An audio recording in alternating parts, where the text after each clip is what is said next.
Glória a Deus, a paz do Senhor, amados irmãos. Muito bom dia a todos, boa semana, bom mês de junho. Estamos no primeiro domingo do mês de junho, dia 2, primeiro dia da semana também, e é uma alegria estarmos na escola bíblica dominical.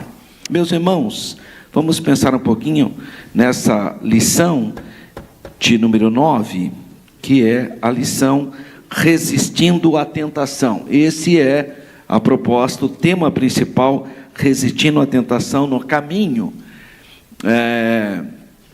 E o nosso textuário está em Mateus, capítulo 26, versículo 41, onde o Senhor Jesus nos orienta sobre a questão da vigilância. Graças a Deus, ele diz então: vigiai e orai, para que não entreis em tentação. Na verdade, o espírito está pronto, mas a carne é fraca. Muito bem, então, nosso textuário ele é muito importante para nós hoje. A verdade prática fala que, no lugar de ceder à tentação, é melhor triunfar sobre ela. É enfrentar, né? Eu sempre uso essa expressão. Às vezes nós temos que enfrentar os nossos medos, né? A leitura bíblica de classe está em Mateus capítulo 4, versículos 1 a 11, que vai falar sobre a tentação de Jesus. Então eu quero convidar os irmãos para se colocarem de pé, os que estão presentes e os que estão aí na sua casa, nos acompanhando. Dá um abraço para o pastor Josué, né, irmão? Josué Gomes, já está andando, né? Olha que benção, com andador, mas já está andando. Ele sempre estava aqui conosco, irmão Josué, irmã Áurea, recebe aquele abraço, viu? Graças a Deus. Vamos então, irmãos, ler Mateus capítulo 4, versículos 1 a 11. Então, foi conduzido Jesus pelo Espírito ao deserto, para ser tentado pelo diabo. E tendo jejuado 40 dias e 40 noites, depois teve fome. E, chegando-se a ele o tentador, disse: se tu és o Filho de Deus, manda que estas pedras se tornem em pães. Então o diabo transportou a cidade santa. Espera um pouquinho, acho que eu pulei o versículo 4. É verdade, eu pulei o versículo 4, vamos lá. Ele, porém, respondendo, disse: está escrito, nem só de pão viverá o homem, mas de toda a palavra que sai da boca de Deus. Então o diabo transportou a cidade santa e colocou-o sobre o pináculo do templo. E disse: se tu és o Filho de Deus, lança-te daqui abaixo, porque está escrito: aos seus anjos dará ordens a teu respeito, e tomar-te-ão nas mãos, para que nunca tropeces em alguma pedra. Disse-lhe Jesus: também está escrito: não tentarás o Senhor teu Deus. Novamente o transportou o diabo ao monte muito alto, e mostrou-lhe todos os reinos do mundo e a glória deles. E disse-lhe: tudo isto te darei, se prostrado me adorares. Então disse-lhe Jesus: vai-te, Satanás, porque está escrito: ao Senhor teu Deus adorarás, e só a ele servirás. Então o diabo deixou, e eis que chegaram os anjos e o serviram. Amém. Vamos orar? Senhor nosso Deus, Pai Santo, com ações de graças, no nome do teu Filho Jesus, é que nós te pedimos nessa manhã uma vez mais. Nos ajuda, nos abençoa, nos orienta. Queremos crescer na graça e no conhecimento da tua palavra. Abençoa cada família aqui representada, aqueles que estão nos acompanhando de maneira online, que a tua boa mão esteja sobre nós. Assim nós te glorificamos, te bendizemos, no nome soberano e santo do Senhor Jesus. Amém. Graças a Deus. Podeis sentar, meus irmãos. Vamos pensar um pouquinho sobre o texto de Mateus 26, 41, que diz: vigiai e orai, para que não entreis em tentação. Na verdade, o espírito está pronto, mas a carne é fraca. Bom, precisamos tomar cuidado, porque tem gente que pega esse versículo para se defender. Então, só porque vive na carne, você vê, né? A carne é fraca, sim, mas o texto não diz isso. O texto não permite essa interpretação das pessoas que andam na carne e para se justificar, você vê, eu posso falar, o que eu vou fazer, né, irmão? A carne é fraca, ó, peraí. Você está descontextualizando o assunto. Então vamos pensar o contexto desse versículo. Nosso textual, então, ele está inserido, ele faz parte do capítulo 26 do Evangelho segundo escreveu Mateus, entre os versículos 36 a 45. Esses versículos relatam os últimos momentos do Senhor Jesus na terra, antes da sua crucificação. Então, naqueles momentos finais, ele está no Monte das Oliveiras, no lugar chamado Getsemane, do hebraico Gethsemanim.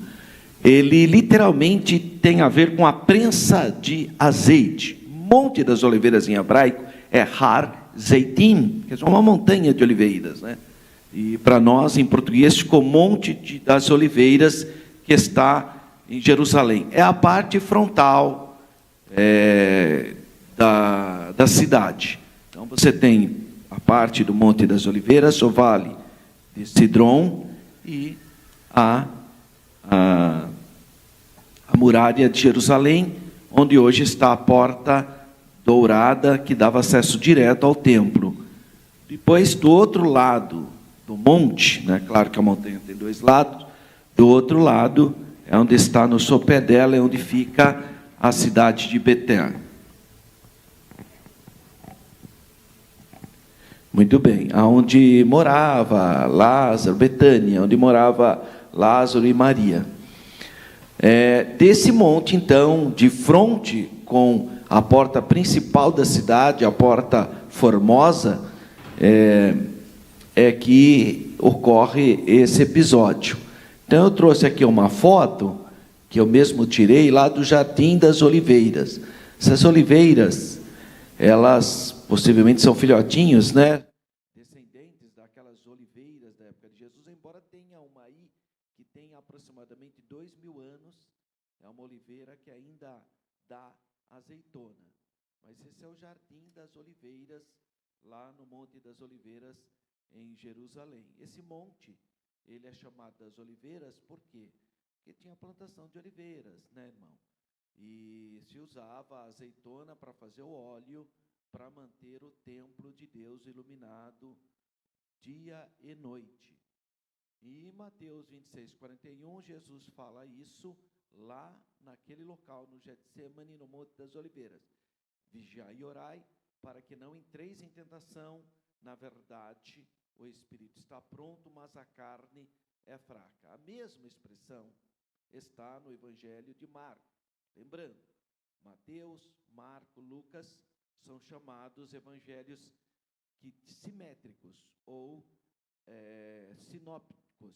Vem da mesma visão, né? Óptica, visão. E por isso, em Marcos 14, 38, fala: vigiai e orai, para que não entreis em tentação. O espírito, na verdade, está pronto, mas a carne é fraca. Então vamos pegar a parte A, primeiramente, do versículo: vigiai e orai, para que não entreis em tentação. Bom, se todos nós, os crentes no Senhor Jesus, os cristãos de uma maneira geral, realmente estivéssemos vigiando o tempo todo e orando, dificilmente nós estaríamos despreparados quando viessem então as provações ou tentações. Agora, só vigiar não é suficiente. Dificilmente alguém resiste o momento da provação, da tentação, se estiver só vigiando. Mas a oração também tem que estar presente. Só que Jesus disse o seguinte: vigiai e orai. Ele não falou orai e vigiai. Ele disse vigiai. Primeiro, então, esteja vigilante. E orando também. Porque tem gente também que só ora, mas não vigia, né? Essa é a mesma situação. O nosso textuário fala vigiai e orai, para que não entreis em tentação. Então aí vem a palavrinha vigiai primeira, do verbo grego gregoreo. A ideia é estar vigilante, estar em vigia ou desperto, atento. Essa seria a percepção. A vigia é uma palavra, a ideia de vigiar, ela está presente no Antigo Testamento, porque há uma necessidade no Antigo Testamento, porque não há tecnologia, né? Não há tecnologia. Então você ainda tem tecnologia, mas não a tecnologia tão desenvolvida como hoje. Então você precisa ter sentinelas nas torres, você precisa ter gente em locais estratégicos para saber se o inimigo está vindo, se está vindo uma praga, se está vindo animais ferozes. Então tinha a figura do vigilante, ela era muito importante, a figura do vigia. Isso tem muito a ver com as comunicações antigas. Claro que era um período, então, que havia essa necessidade.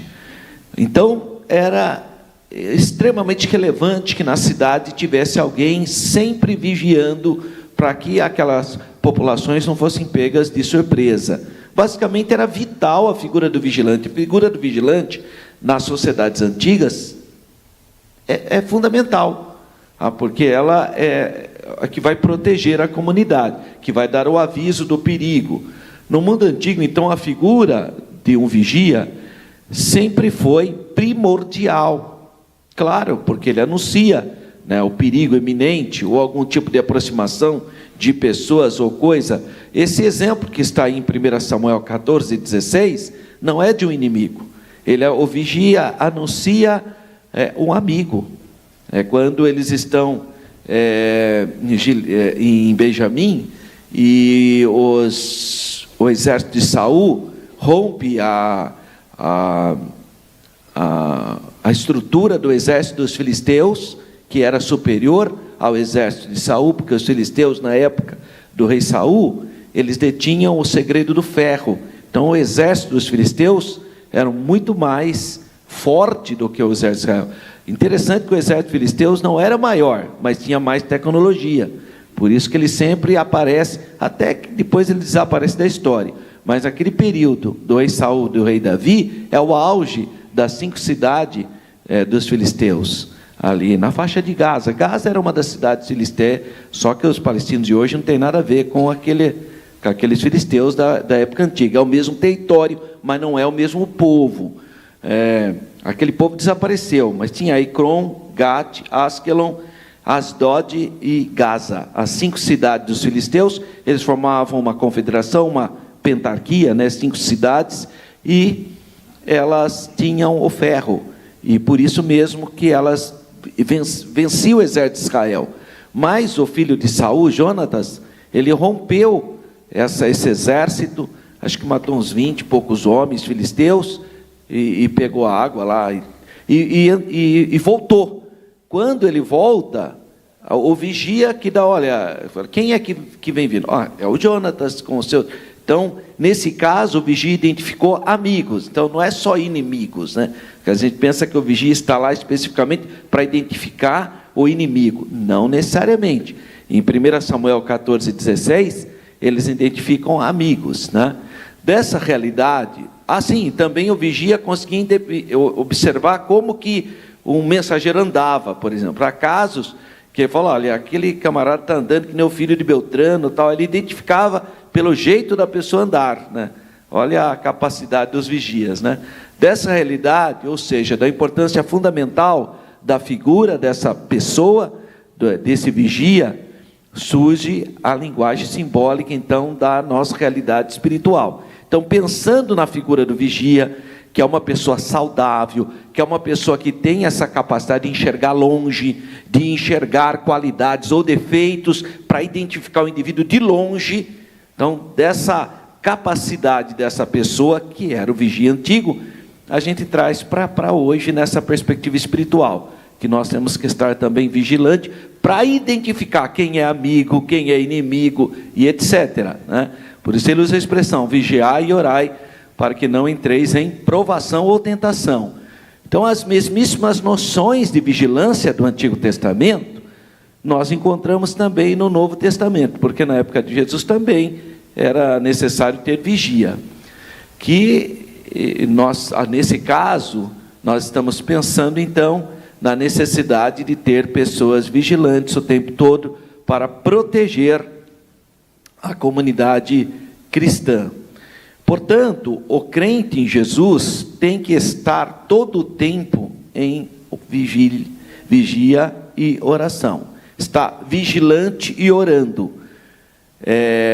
Na verdade, a ideia da vigilância sugestiona, ou aponta, ou sugere para o que nós vamos ver na primeira carta do apóstolo Pedro, capítulo 1, versículo 13, quando ele fala de autocontrole.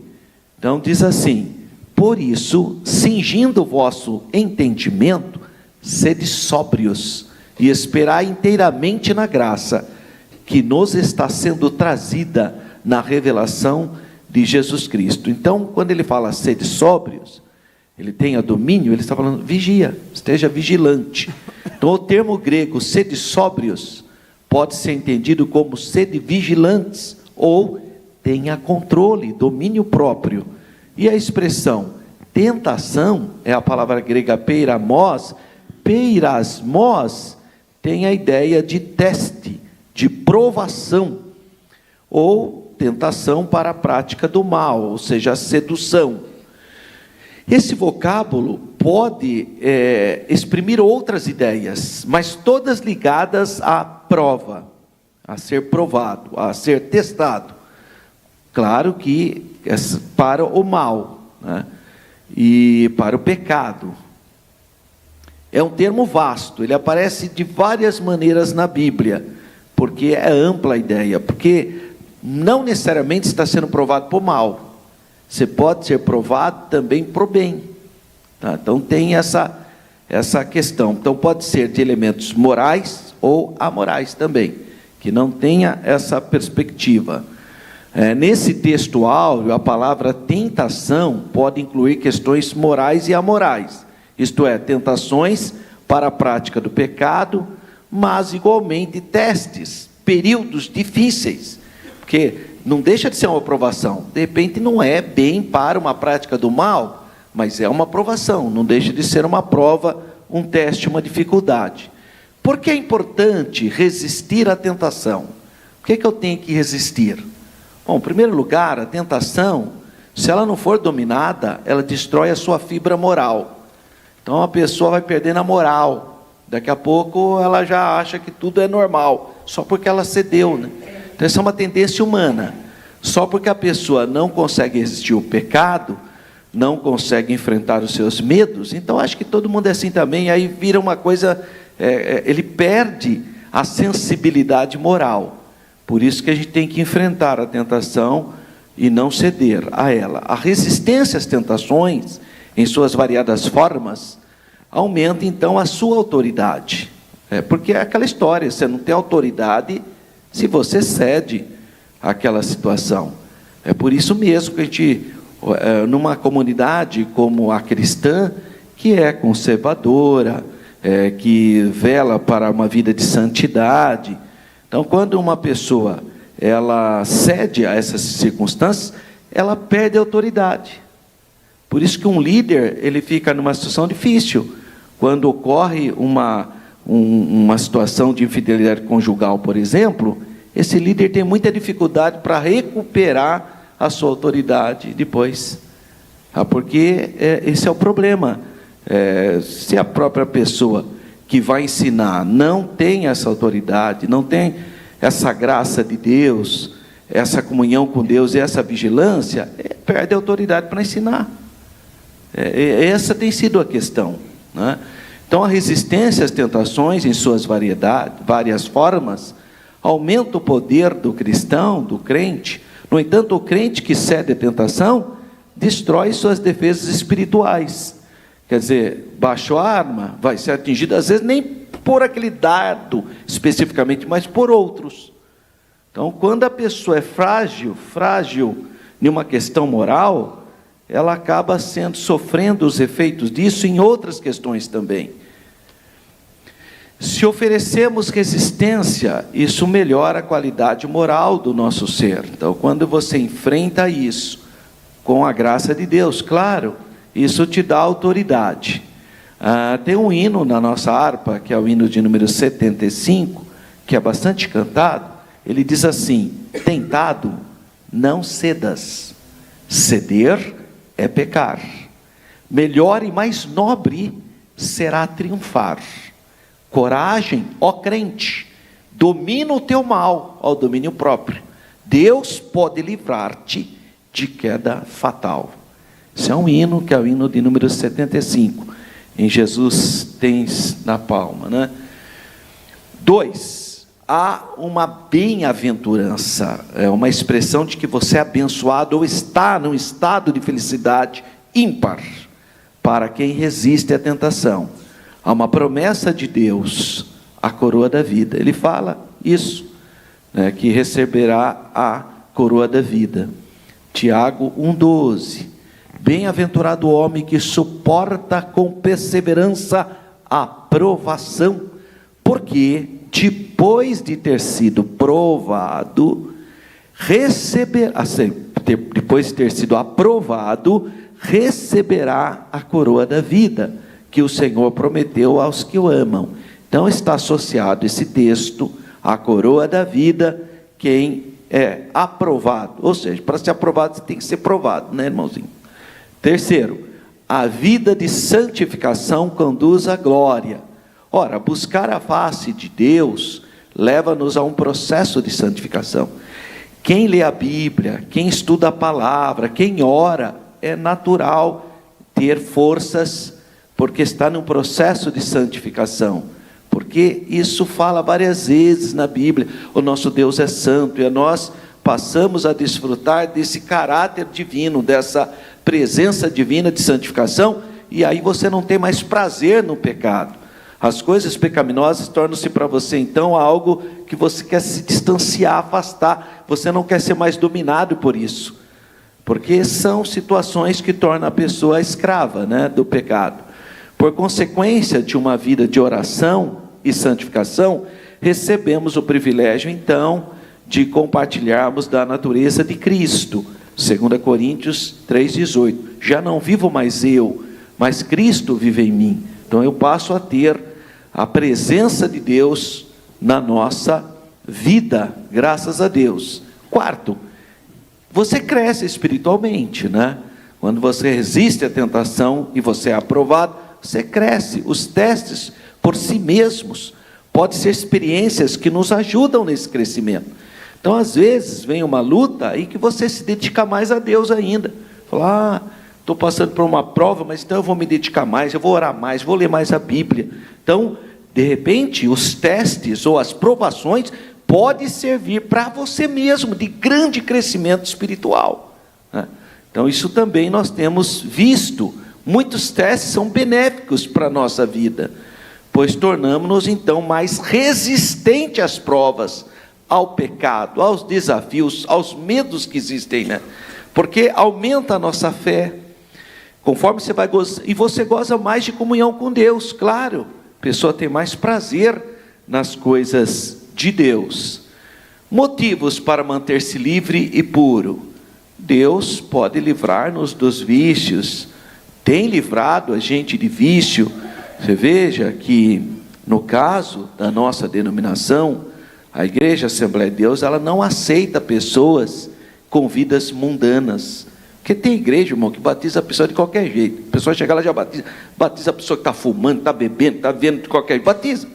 Aí você tem um problema nesses grupos, nessas igrejas, porque a pessoa não larga de fumar. Quer dizer, às vezes faz tempo que vai naquela igreja enquanto está fumando ainda. Isso tem lógica. A nossa igreja é uma igreja que trabalha a libertação da pessoa. Não batiza a pessoa antes dela ser ensinada na palavra, liberta dos vícios. Não faz isso. Primeiro trabalha com ela. Eu percebo que às vezes essas igrejas pegam, mas então por que Filipe batizou o eunuco? Porque o eunuco já era crente, ele ia em Jerusalém, tinha até uma Bíblia, naquela época. Quer dizer, é um homem que não tinha vícios.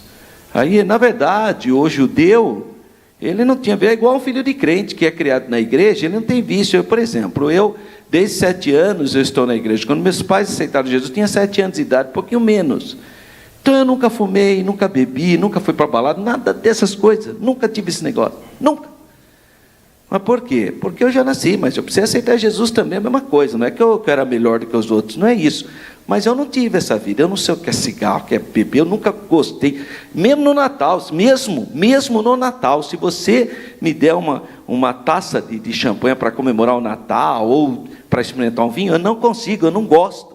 Eu não tenho esse... Porque eu já fui criado num ambiente completamente livre disso. Tá? Meu pai tinha um quadro em casa, estava escrito: nessa casa ninguém fuma, ninguém bebe. Olha, já se entrava na lata, assim, tinha um quadro assim, na cozinha da minha casa. Essa casa não se fuma, nem se bebe, é desse jeito, irmão. Eu e minha casa servimos ao Senhor. É interessante que meu pai, mesmo quando ele era católico, ele também já era assim. Tá? Ele já tinha uma postura diferenciada, né? E depois ele se converteu. Então a Igreja Evangélica Assembleia de Deus, com todas as nossas fragilidades, mas eu posso afirmar para os irmãos que 90% da sua membresia não tem vícios, se trabalha, sendo que outras igrejas é muito comum se encontrar os vícios, porque não se combate. Um dia um irmão falou para mim, eu fiquei pensando, falei: sabe que ele tem razão? Ele falou: não é fácil ser da Assembleia de Deus não, irmão. Porque você vai na Assembleia de Deus, você tem que ser liberto, ou você é liberto, ou os irmãos te libertam, de alguma coisa você vai ser liberto. Porque aqui só fala de libertação, de transformação. O sangue de Jesus te purifica de todo pecado, Jesus está vindo, você tem que ser santo. Essa é a nossa palavra, irmão. Agora, nenhuma igreja que se fala outras coisas, as pessoas ficam assim também. Esse é o problema. Então, Deus pode livrar-nos dos vícios, de qualquer vício, de qualquer tentação. Agora você tem que querer, você tem que buscar a presença de Deus, né? Nesse mundo de mídias, as mídias têm dominado as pessoas. Tem que querer, tem que buscar, tem que falar não para a carne, vir para a igreja, acordar cedo para orar. Tem que tomar uma posição. Então nós lutamos para viver uma vida em pureza. Quais os motivos? Primeiro, porque nós somos unidos a Cristo. 1 Coríntios 6,15, não sabeis vós que os vossos corpos são membros de Cristo? Tem que saber isso, que você, o seu corpo, faz parte de um organismo, que é o corpo de Cristo. Se eu faço parte do corpo de Cristo, então eu não posso viver uma vida dissoluta, que é para quem não faz parte do corpo de Cristo. Esse fato nos dá o direito de cortar todas as nossas obrigações com os vícios e tentações. Então, quando eu tenho essa consciência, eu faço parte do corpo de Jesus Cristo. Então, acabou, irmão. Acabou, corta qualquer coisa com o espírito do mundo, com as coisas do mundo. Nossa ligação com Cristo é mais forte do que a nossa ligação com as ideologias e sentimentos mundanos, que nos leva a um comportamento destrutivo. Então eu tenho que dizer não ao pecado. Por quê? Porque eu sou corpo de Cristo. Quer dizer, enfrentar isso na autoridade que há no nome do Senhor Jesus. Motivo 2, nós somos a habitação do Espírito Santo. Então nosso corpo é o templo do Espírito Santo. 1 Coríntios 6,19, ou não sabeis que o nosso corpo é o templo do Espírito Santo? Então é isso que diz, que habita em vós, provenientes de Deus, e que não sois de vós mesmos. Então nós não somos de nós mesmos, nós temos o quê? O Espírito Santo que habita em nós, se é que habita mesmo, né?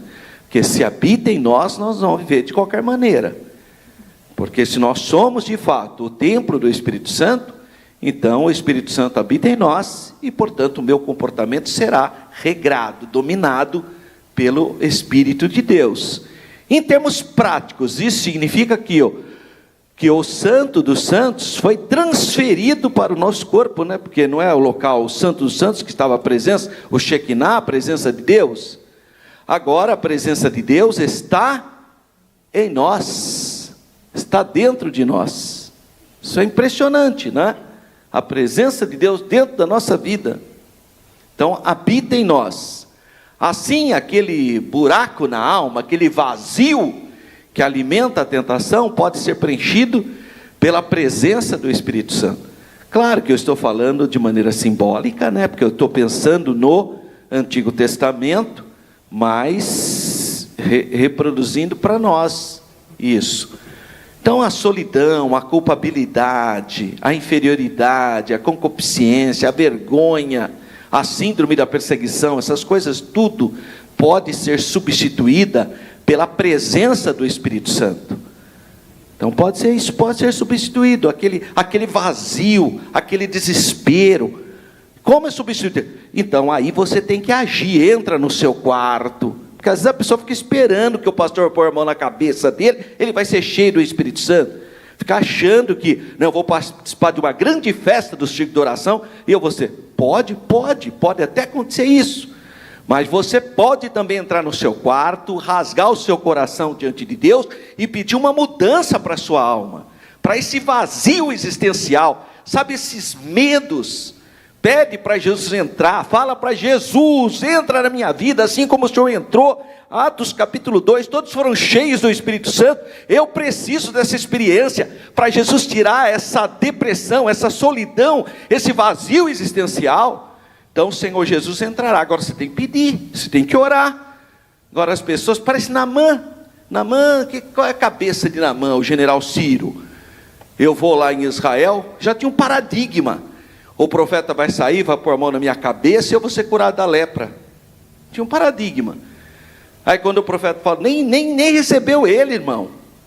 Mandou lá o Geazinho, o servo dele, falou, o profeta mandou você mergulhar 7 vezes no Rio Jordão. Falou, para mim não dá. Que isso, eu pensei que o profeta ia sair, ia pôr a mão na minha cabeça, e alguma coisa ia acontecer, me ungir com óleo. Agora mergulhar 7 vezes, não tem lógica. Não tem mesmo. Não tem lógica, porque é Deus que opera, e Deus opera de várias maneiras. Deus opera de muitas maneiras, não tem um modelo único de operação.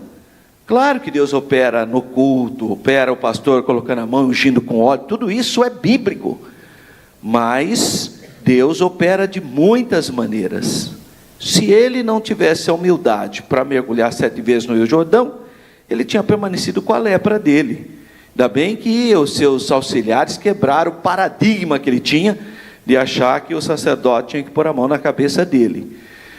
Essa força emocional e espiritual para resistirmos os vícios e a tentação, só Deus pode nos capacitar, nos ajudar. A vitória sobre o poder da tentação não é fácil. Todo mundo é provado. E a Bíblia diz, mas sabe o que me dá segurança? É Hebreus capítulo 4. Porque em Hebreus capítulo 4, a Bíblia diz que Jesus em tudo foi provado. Em tudo foi tentado. Então Jesus sabe o que é sofrer uma tentação. Porque em tudo ele foi provado. Só que ele nunca pecou, né? Essa é a diferença dele em relação aos demais humanos. Mas Jesus sabe quais são as suas fragilidades. Por isso mesmo que você tem que orar no nome do Senhor Jesus para enfrentar esses problemas. Nós, devido à queda, ao pecado original, nós temos uma tendência a ceder à tentação. Tá? Nós temos uma predisposição a ceder ao pecado. Por isso que nós temos que estar o quê? Vigilante. Jesus disse que a carne é fraca é nesse sentido. É que nós temos uma predisposição ao pecado, por causa da nossa natureza. Paulo, ele fala isso num desabafo, em Romanos 7, 8, ele fala que O mal que ele não quer praticar, ele pratica. E o bem que ele quer, ele não pratica. Quer dizer, ele deseja, ele almeja praticar. Aí ele fecha dizendo, miserável homem que sou. Então, por quê? Ele está se referindo a essa tendência pecaminosa para o pecado. Irmão, é impressionante. Você pode ensinar os seus filhos desde pequeno, apresentar na obra de Deus. A hora que ele vai crescendo, você já percebe a natureza pecaminosa. A criança, ela mente, uma criancinha. Fala para ela, quem foi que fez isso? Não foi eu não, papai. Foi eu não, foi fulano. Mas foi ela. Como é que pode? É essa tendência. Nós temos essa predisposição ao pecado. Isso é a natureza pecaminosa. Por isso que a carne é fraca. É nesse sentido. Mas Deus nos dá graça para identificarmos isso e enfrentar com a graça de Deus. Mesmo quando somos sinceros em nosso compromisso com Cristo, o poder da carne incitada por Satanás batalha dentro de nós, através das setas. Hoje nós vemos num mundo de figuras, são imagens que projetam sobre nós o tempo todo. Tudo que você vai fazer tem algum tipo de, até propaganda, para vender produtos, associam a pecaminosidade, a infidelidade, a sensualidade. Ainda mais uma sociedade como a nossa, que é o Brasil. É uma sociedade que trabalha muito a sensualidade. Até produtos que não tem nada a ver com sensualidade. Parece uma pessoa lá, extremamente, ou um homem ou uma mulher extremamente sensual, só para associar aquilo. Então, nós somos bombardeados cotidianamente. Qualquer filme que você for assistir, qualquer história que você for ler, tem algum elemento sensual, porque é o que vende, né? Que o mundo faz isso, porque é o que vende. O que é que vende? Vende crime, poder e sensualidade. Se fizer um filme que não tenha crime, poder, sensualidade, ninguém vai assistir, não. Você vai falir. Então Hollywood sabe disso. Então, não só Hollywood, né? Aqui também. Até essas novelas aí que vocês veem, que você pensa que é bíblica. Tudo tem essas coisas, pode ver. E o pior, que a nossa tendência é tão pecaminosa, que se você for assistir uma novela ou um filme, você tende a torcer para o infiel. É a natureza. A pessoa tende a torcer para quem opera, né? A mulher que vai trair o marido que vai... As pessoas começam a torcer, vira torcida. É isso que você vê nas novelas por aí, né? Então, mesmo quando somos sinceros em nosso compromisso com Cristo, o poder da carne incitado por Satanás é uma batalha tremenda, né? E a segunda parte, na verdade o espírito está pronto, mas a carne é fraca. Essa expressão demonstra a oposição, espírito versus carne, que Paulo trabalha tão bem em Gálatas capítulo 5 e 6, ele fala muito sobre isso. A guerra que há entre nós, no nosso corpo, né? A guerra entre o espírito e a carne, parece que a alma que sofre, né? Parece que a alma que está, ora é a carne que quer triunfar, ora é o espírito, mas há uma guerra em todos nós, é uma luta que temos contra a nossa própria natureza, porque a nossa natureza está contaminada. Então a nossa natureza tem o pecado herdado dos pais. Romanos capítulo 5. Então, claro que nós vamos ter uma guerra. Existe uma divisão entre o mais elevado e o mais baixo, entre o mais nobre e o mais vil, entre o mundo elevado e o decaído, entre a inquirição do espírito e a carne. É uma guerra. É muito importante sabermos e também compreendermos que o Senhor Jesus não está dando uma desculpa para os seus seguidores pelo fracasso deles. Lembra que eu disse no início da aula? Aquela pessoa que comete pecado, fazer o quê, né, irmão? A carne é fraca, mas isso não é uma desculpa que Jesus está dando. Jesus está identificando um problema. A sua carne está predisposta ao pecado. Ele só está demonstrando a condição humana, da natureza humana, que se acha em estado decaído, repleto de conflitos e tensões. Então não é para você usar esse termo para justificar a sua fragilidade, mas é para você identificar que você tem uma fragilidade e precisa ser trabalhado isso. Isso tem que ser trabalhado. A carne, nessa passagem, parece indicar a natureza decaída do ser humano, portanto, sujeita ao princípio pecado-morte. Paulo nos ensina a sermos dirigidos pelo Espírito e sermos crentes espirituais. Gálatas, capítulo 5, versículos 16 e 17. Digo, porém, andai em espírito, e não cumprireis as concupiscências da carne. Porque a carne cobiça contra o espírito, e o espírito contra a carne, e estes opõem-se um ao outro, para que não façais o que quereis. Então é a guerra que eu estou dizendo aqui para vocês. Portanto, meus irmãos, nunca utilize esse texto, o espírito na verdade está pronto, mas a carne é fraca, para justificar sua fraqueza moral, sua fraqueza carnal, mas para compreender nossa condição humana, que a nossa natureza carnal é frágil. É só isso que diz o texto. Está dizendo que a sua natureza carnal é frágil, mas não uma justificativa ao pecado. E é por isso que você deve ler com atenção Romanos capítulo 8, versículos 1 ao 17, que nos dá uma extraordinária orientação sobre a nossa guerra, a guerra que nós temos contra as obras da carne. Então que Deus nos ajude, nos capacite, essa é a riqueza do nosso textuário. A introdução da lição: a tentação é algo que o crente enfrentará em algum momento na sua vida, ninguém está livre disso.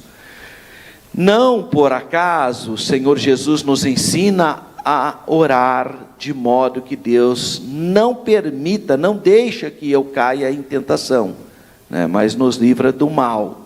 Por isso, nessa lição, nós vamos estudar o conceito bíblico da tentação. Como que o Senhor Jesus, no deserto, enfrentou e como que eu devo resistir a essa situação. Então, nós vamos ver a recomendação do Senhor Jesus de vigiai e orai, né, que inclusive é o nosso tema do nosso textuário. A tentação e sua esfera humana. Conceito bíblico de tentação. A Bíblia aparece 3 palavras para a tentação, para o conceito. Bom, a primeira é o massá, que é uma palavra hebraica, provação ou teste, aparece em Deuteronômio e no Salmo. A segunda e a terceira é aquela que nós já vimos, é o peirasmos, teste, provação. Esse aparece 25 vezes no Novo Testamento, é do verbo peirasso, testar, submeter à prova, aparece 36 vezes nesse sentido de provação no Novo Testamento. Assim nós podemos dizer que a tentação é um experimento, é uma prova, é um teste para fazer o mal a fim de obter prazer ou lucro, que no caso é a tentação. 1.2, 2 vias da tentação. De acordo com a Bíblia, a tentação pode vir primeiramente do diabo, mas também pode vir dentro do próprio ser humano. Tem 2 situações aí. Ela tem origem no diabo, quando o seu objetivo, semelhante ao que aconteceu com o Senhor Jesus, é derrotar-nos, desviar-nos da rota da salvação, da rota estabelecida por Deus. Aí é diabólica, né? Porque se a pessoa está firme com Jesus e a pessoa sofre a tentação para se desviar, então é diabólica essa tentação.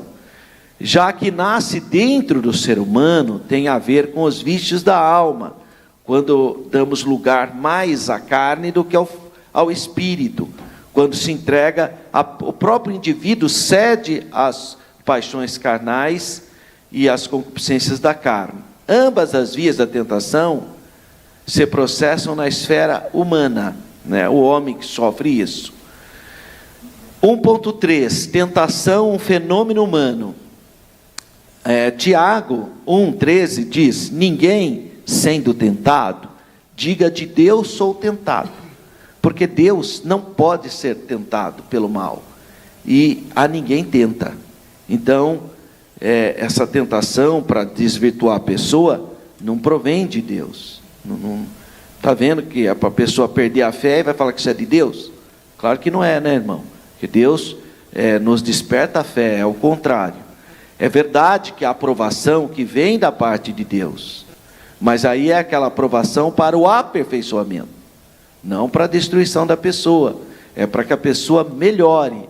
Então, ocorre a permissão de Deus para que você desenvolva a sua potencialidade e cresça. Então, é benéfico. Contudo, um teste que incita ao mal, à perdição, isso não vem de Deus. Ou seja, as ações que evidenciam uma vida dominada pelas paixões carnais são de inteira responsabilidade humana. Então não adianta a pessoa vir falar, eu adulterei, mas é um amor verdadeiro. Como assim, irmão? O que você vê nos relacionamentos também, que não homoafetivos, né? Quer dizer, a pessoa vai completamente contra o que Deus estabeleceu e fala que só pode ser de Deus porque eu amo. Então são declarações extremamente problemáticas, porque vai contra a natureza divina. Quer dizer, a pessoa comete uma ilicitude bíblico, mas fala, não, mas o amor supera tudo. Complicado, né? Que tipo, o conceito de amor está muito longe do que o amor de Deus é santo em primeiro lugar. Existe santidade, tá? Então não tem como a pessoa falar que o que eu sinto só pode ser de Deus, porque é um amor, tal. Cuidado, tá? Com esse sentimento carnal que você pensa que é divino, não é o ágape, tá? Então o teste que Deus permite não tem a ver com mal, mas tem a ver com possibilidade de você melhorar e desenvolver a sua potencialidade. Não tem nada a ver com paixões carnais. Esse eros que existe, né, erotização, o eros, não tem nada a ver com o amor de Deus.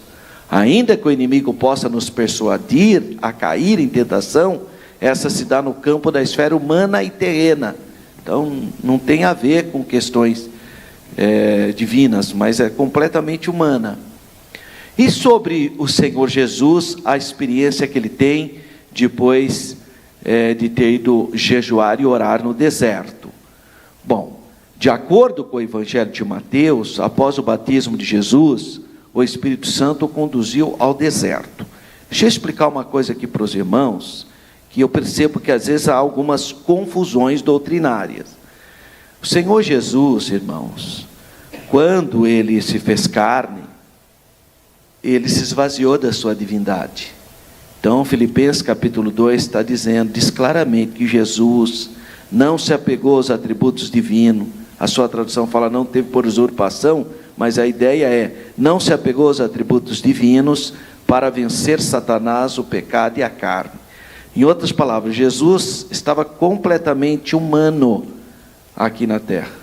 Ele foi provado como homem. Ele em tudo foi provado e venceu, mas como homem. Tá? Então, mas então como que Jesus fazia coisa que parecia ser coisa divina? Pelo poder do Espírito Santo. Porque ele foi completamente revestido do Espírito Santo. Então, aqueles atos que às vezes a gente interpreta como elementos divinos, mas ele não usou da sua divindade. Aí é o poder do Espírito Santo atuando. Então, nesse caso, quando Jesus, ele jejuou como homem, e foi tentado como homem. Então, preste atenção nisso, porque às vezes é natural, a pessoa se empolga na pregação, né? Fala, Jesus como homem, ele chora, como Deus, ele fala, Lázaro sai para fora, né? Ele falou no poder do Espírito Santo, ele ressuscitou Lázaro também como homem, o homem perfeito. Jesus como homem, ele tem sede, como Deus, ele anda sobre as águas, mas ele andou também sob o poder do Espírito Santo. Então, Jesus não usou os atributos divinos para vencer o pecado, ele se esvaziou. Então, Jesus é o verbo que se fez carne, ele é 100% Deus, 100% homem. Só que para vencer o pecado, ele tinha que vencer como homem. Então ele não usa os atributos divinos. Satanás vai tentar fazer isso. Uma das tentativas de Satanás é fazer com que Jesus utilize dos atributos divinos, para depois ele falar, está vendo? Também, ele era Deus, você vê, né? Não teve jeito de eu vencer ele. Mas Jesus venceu o diabo como homem. Tá? Então, ele foi provado. De acordo com o Evangelho de Mateus, o batismo de Jesus, o Espírito Santo o conduziu até o deserto. Foram 40 dias sendo tentado por Satanás, uma intensa batalha espiritual contra o adversário, que é o príncipe desse mundo. O objetivo de Satanás era fazer com que Jesus desviasse o seu propósito. Quer dizer, ficou lá falando um monte de coisa para a gente, para ver se Jesus, né, deixaria, né, se apegasse aos atributos divinos para vencê-lo. E aí contraria toda a obra da redenção. Você veja que Jesus, na condição do messianato dele, ele foi limitado no tempo e no espaço. Quando perguntaram para ele lá, ele falou, nem os anjos, nem o filho, mas unicamente o pai. Mas ele estava como homem, né? Então, limitado no tempo e no espaço.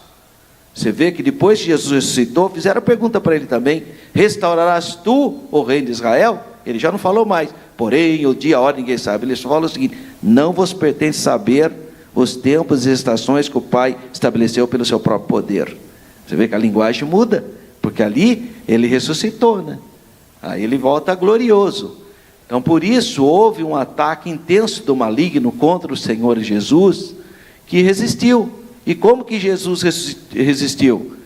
Orando, jejuando e usando a palavra, que é as armas nossas hoje. São as armas que o Senhor Jesus mostrou, como que o homem pode resistir às tentações do diabo. Embora fisicamente frágil, o Senhor Jesus estava espiritualmente forte, ele tinha jejuado, né? Estava espiritualmente forte. 2.2, as áreas que Jesus foi tentado. Jesus foi tentado então em várias áreas, e aqui tem vários aspectos teologicamente que podem ser trabalhados. O autor trabalhou nesses 3 aspectos, eu fiz uma pequena correção para facilitar o entendimento, mas eu consultei a obra dele. Na lição ele fala de uma maneira, sabe que a lição, irmão, às vezes o jornalista da CPAD pensa que tem uma linguagem mais adequada e acaba fazendo bobagem, às vezes na divisão, porque eu sei, porque eu fazia muito tempo, eu ajudei na composição da lição bíblica, que eu era co-pastor lá em Jundiaí, com o pastor Ezequias, então eu fazia e quantas vezes te mandava direitinho lá, a CPAD mudava, porque o jornalista quer dar uma linguagem mais fácil para a população, e aí mudava o sentido do texto. Então, às vezes, o jornalista quer ajudar e complica, às vezes melhora mesmo, não tem a menor dúvida. A maior parte do caso melhora, porque o jornalista ele tem essa habilidade de dar uma linguagem mais adequada, mas às vezes complica, às vezes não é aquilo que o autor escreveu. Então, o que acontece? A CPAD publicou o livro do autor. Então, quando você tiver dúvida na lição, vai para o livro, porque ele tem um livrinho que tem mais conteúdo. Lá no livro você vai ver qual é a ideia verdadeira dele. E eu percebi que a ideia do autor não é exatamente como que está na lição. Na lição, dá uma má interpretação até, dá a impressão que Deus está sendo tentado. E Deus não é tentado por ninguém, nem tenta ninguém. Então a lição não ficou muito clara, mas não é culpa do autor, porque se você for no livro dele, está claro, o que na lição não está.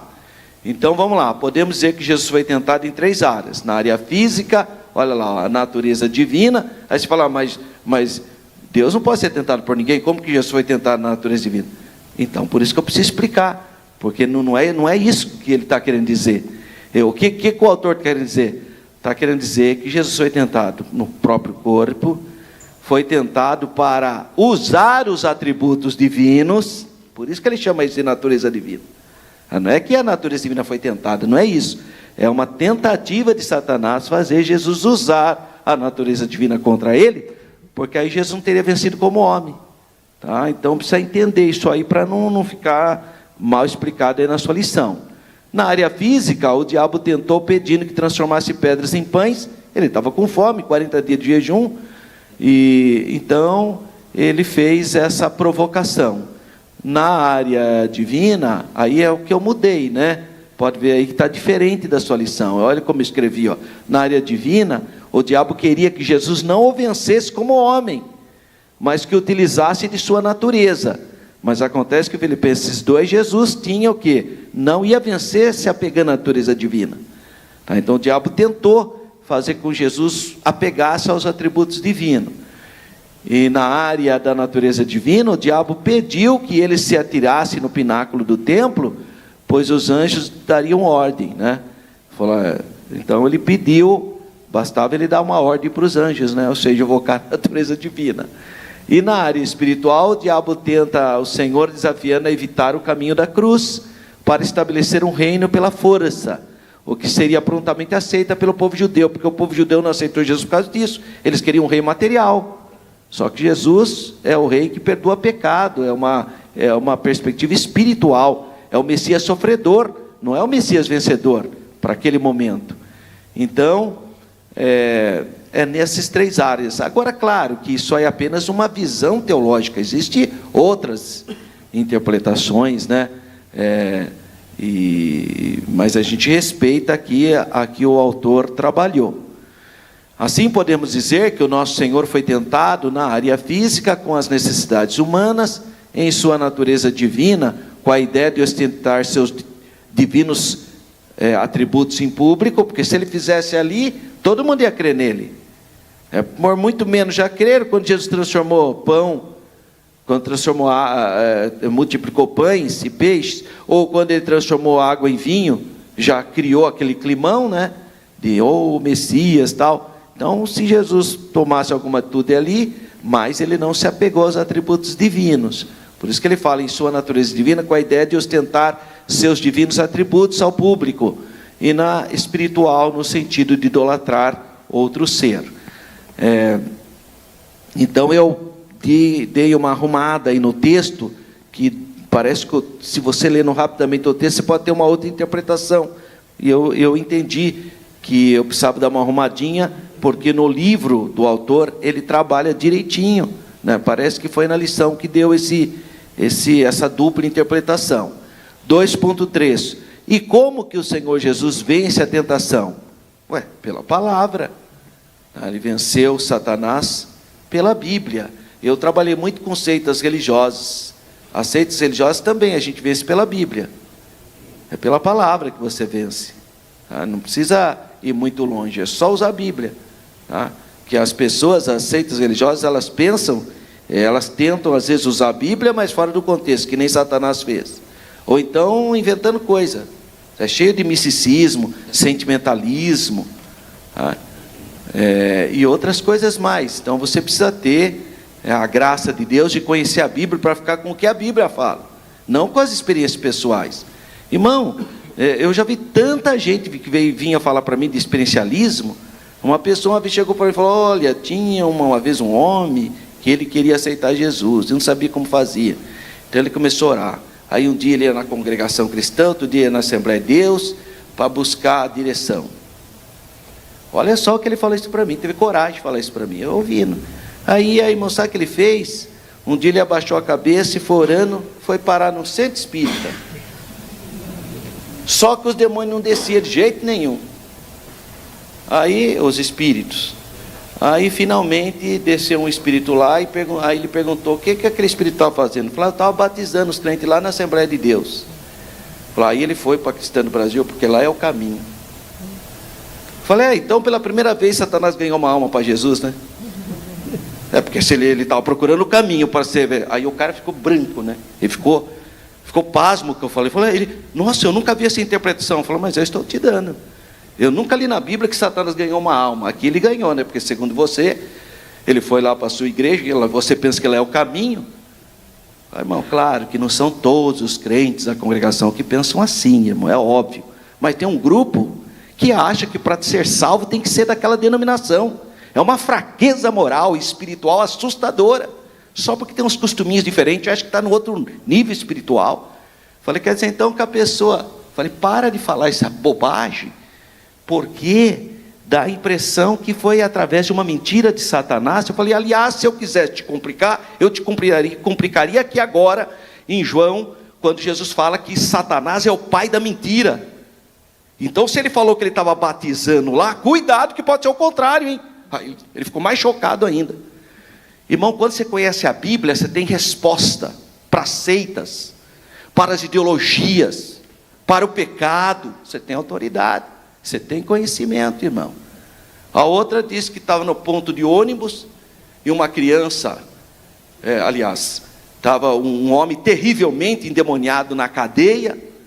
Aí o delegado chamou um crente da Deus e Amor para expulsar o demônio. O irmão foi lá, ficou orando, clamando e não expulsou. Aí chamou um casal da Assembleia de Deus, foi lá, orou, não expulsou. Aí chamou um casal da congregação. A irmã chegou lá, só tirou o véu, jogou o véu, o demônio já saiu. Falei, nossa, é uma tarrafa, né, irmão? Captura o demônio. Aonde que está escrito na Bíblia que véu expulsa demônio? Fala para mim, irmão. Aonde que está na Bíblia o demônio é expulso na autoridade do nome de Jesus, irmão? Não é com véu, não é com a Bíblia, não é com o seu paletó, não é com o seu cabelo comprido, é no nome santo de Jesus que o demônio sai. Então são essas fraquezas, achando que vai me convencer por sentimentalismo. Não, irmão. Quem liberta é o que está. Olha só o que Jesus falou para Satanás: está escrito. Não sei o que lá, está escrito. Não sei o que lá, está escrito. Vença as seitas, vence as falsas doutrinas, vença a tentação de Satanás, como Jesus, citando a Bíblia Sagrada. Amém, irmãos? Cita a Bíblia, irmão. Agora você precisa, obviamente, estudar a Bíblia, né? Porque quem não estuda a Bíblia tem um problema gigantesco, né? Em todas as áreas da tentação, Jesus respondeu: está escrito. Jesus venceu Satanás com a Bíblia. Vença os seus medos, vença o sentimentalismo e as manipulações religiosas pela Bíblia. Levanta essa pergunta: onde que está escrito que você está falando? E depois que a pessoa citar, verifica o contexto da Bíblia, para ver se tem fundamento, porque tem gente que cita a Bíblia fora do contexto, como Satanás fez. Então enfrenta tudo pela palavra, verifica se tem contexto. Quando a pessoa citar um versículo, pensar um versículo, lê tal versículo. Fala, não, eu vou ler o capítulo inteiro. Não cai nessa não, irmão, viu? Lê o versículo tal. Seitas, assim como Satanás fez, as seitas fazem assim também. Leia tal versículo isolado. Não, você vai ler o capítulo inteiro. Se for o caso, leia o livro inteiro, porque você tem que ter todo o contexto. Não tirar um versículo e fazer daquele versículo um cavalo de batalha. Não, irmão, não aceita isso não. Então vamos ler toda a Bíblia. Na primeira tentação, então, Mateus, pede para os irmãos conversar um pouquinho. Mateus capítulo 4, versículo 4, diz assim: está escrito, nem só de pão viverá o homem, mas de toda a palavra que sai da boca de Deus. Olha só, irmão. Então, é a Bíblia, está escrito. Não é só de pão. Isso sabe onde está escrito? No livro de Deuteronômio. É a lei. Na segunda tentação, ele disse: está escrito, não tentarás o Senhor teu Deus. É a segunda resposta, né? Também Deuteronômio. E a terceira resposta, Mateus 4,10: vai-te, Satanás, porque está escrito, de novo. Citou a Bíblia. Então Jesus cita a palavra de Deus para nosso crescimento. Nessa batalha espiritual contra o diabo, nosso Senhor sempre apelou para a exposição da Bíblia. É a Bíblia, irmão. E nós temos que seguir a mesma linha, tá? Não aceite sentimentalismo, experiências pessoais. Tudo isso pode ser válido. Não estou dizendo, eu gosto de testemunho, irmão. É válido o testemunho. Mas não esqueça de um detalhe: testemunho é pessoal. Não é porque a pessoa teve aquela experiência que você vai ter também. Não, senhor. Não, senhora. Cada um tem uma experiência, tem um contexto. Só porque a pessoa teve todo mundo vai ser assim. Não é todo mundo, não. Então, muito cuidado. Fique com a Bíblia. O testemunho me alegra, o testemunho me motiva, aumenta a minha fé. Mas é algo pessoal. O que tem que predominar, prevalecer, é a palavra. É a exposição da palavra. Isso significa que ele via na Bíblia a autoridade. Isso que é importante. Jesus confirmou que a Bíblia é a autoridade, porque ele usou a Bíblia para vencer Satanás. E resistindo à tentação. Bom, eu já disse, todos nós somos tentados. E isso, na atual momento cultural, nesse negócio de mídias sociais, é mais tentado ainda. A cultura pós-moderna, por meio de seus artistas, escritores, filósofos, teólogos, relativismo. Então é tanta coisa, costumes, usos, ataques, práticas. Então, diante disso, somos encorajados o quê? A ler mais a Bíblia, a ter consciência que você é o templo do Espírito Santo, que você é corpo de Cristo, e confronte o mundo. Não ceda ao mundo. Bom, aqui na nossa lição ele fala que essa frase é de Lutero. Eu sou mais prudente. Essa frase foi atribuída a Lutero. Porque também, se você for procurar, está dizendo que isso é um provérbio chinês. Então, como eu não posso afirmar categoricamente se é um provérbio chinês ou se é o do reformador, eu prefiro então dizer que essa frase foi atribuída ao reformador. Eu tentei achar onde que Lutero citou isso, eu não achei. Pode ser que alguém saiba, me passe, porque eu não achei. Mas o que ele fala, mais ou menos? Você não pode impedir que um pássaro voe sobre a sua cabeça, mas pode impedir que ele faça ninho em sua cabeça. Então você não pode impedir que os pássaros voem sobre sua cabeça, mas pode impedir que eles voltem e façam ninho na sua cabeça, tá? Embora não seja um versículo da Bíblia, né? Claro, pelo amor de Deus, vai querer pregar isso, falar que está na Bíblia, né? Que o irmão lá que pregou, que uma andorinha só não faz verão. E aí, a hora que terminou o culto, o irmão foi lá falar: onde está escrito isso aí, irmão? O irmão foi questionar ele. Não está escrito, né? Isso é um provérbio de Campinas, né? Que uma andorinha só não faz verão, que era a cidade das andorinhas. Podemos perceber na fuga de José diante da mulher de Potifar, por exemplo, né? Ele não permitiu, ele fugiu. Também a Bíblia diz que Jó fugia da prática do mal. Assim, não podemos impedir que a tentação apareça. Não tem jeito, você vai ser provado, irmão. Então vamos lá, realismo. Você vai ser tentado. Agora fuja da tentação, busca força no Espírito Santo, não deixa que o mal te domina. Agora você tem que fazer a sua parte, né? Com a graça de Deus. Por isso precisamos seguir o que o apóstolo Paulo escreveu a Timóteo. Segunda carta a Timóteo, capítulo 2, versículo 22. Fuja de tudo que estimule a paixões de juventude. É o que Paulo falou, essa é a nova tradução, né? Portanto, ao longo da nossa jornada, a melhor estratégia é fugir da tentação. E arrepender, se porventura ter fragilidade, se arrependa, peça perdão para Deus. Volte, peça a misericórdia, confesse o pecado, arrependa, entra para o quebrantamento espiritual e Deus vai curar. Tá? O caminho da cura, da restauração. Por essa razão, em caso de ceder à tentação, não tentemos nos justificar com essa história de que a carne é fraca. Não culpar os outros, é a mulher que tu me destes. Não, é pedir perdão. Senhor, me perdoa, eu pequei. É Davi no Salmo 51. Eu pequei contra ti, somente eu, fui eu que pequei. Me perdoa, me lava com o teu sangue. É isso, é enfrentamento. Peça perdão pelos seus pecados e deixa-os, né? O caminho divino é a confissão e arrependimento para desfrutar o perdão. Então, semelhante ao Senhor, que foi tentado em tudo, mas não pecou, podemos seguir o caminho de não sermos seduzidos pela tentação. De que maneira? Vigiando e orando. Então nós podemos desfrutar de uma vida de santidade com Deus. Nós podemos oferecer resistência à tentação na nossa jornada e termos êxodo e recebermos a coroa da vida, graças a Deus. Muito bem, para encerrar então, lição de número 10, que será no dia 9, ali está maio, mas é junho, 9 de junho, feriado, né? 9 de junho? Dia do pastor, feriado, uma fraqueza, é domingo, né? Dia 10, aliás, lição 10, desenvolvendo uma consciência de santidade. Que Deus abençoe os irmãos, que nós tenhamos uma semana de paz, de vitória. Esteja vigiando, esteja orando, esconda a palavra no teu coração para não pecar contra Deus. Amém, irmãos?